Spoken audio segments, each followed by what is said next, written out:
Ես չեմ ուզում, որ մենք խորշենք եւ չնկատենք, որ Հայաստանի կառավարող ուժը, Հայաստանի կառավարությունը, Հայաստանի վարչապետը ունակ է բոլոր երկրների հետ այնպիսի հարաբերություններ կառուցել, որ այո, նրանք աջակցում են Հայաստանի գործող կառավարությանը։ Եվ այդպես է միշտ։ Բոլոր երկրները միշտ առնչվում են այն երկրների կառավարությունների հետ, որոնք ընտրված են այդ երկրների ժողովուրդների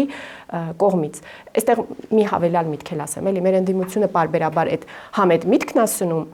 որ արտաքին ուժերն են աջակցում այս կառավարող ուժին։ Այո, նախընտրական քարոզարշավ եք սկսել արդեն այս եղանակով եվրոպացիների աջակցությամբ։ Բայց հետո ինչու են նվնվում ոտ ու ձեռ ընկնում, որ ընդդիմադիր քաղաքացիները չեն ուզում ընտրությունների մասնակցեն։ Իրենք են ամբողջ օրը քաղաքացիներին սնում, որ ինչ որ ուրիշ տեղ է Հայաստանի կառավարող ուժի մասին, թե ով պետք է կառավարի Հայաստանը, այդ որոշումը ուրիշ տեղ է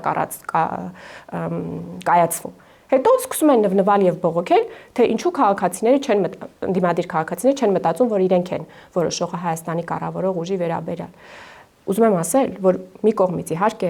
մեծ պատիվ է ցանկացած կառավարող ուժի համար հասնել այնպիսի իրավիճակի, որ թե հարևան երկրները, թե հեռու-մոտիկ բոլոր երկրները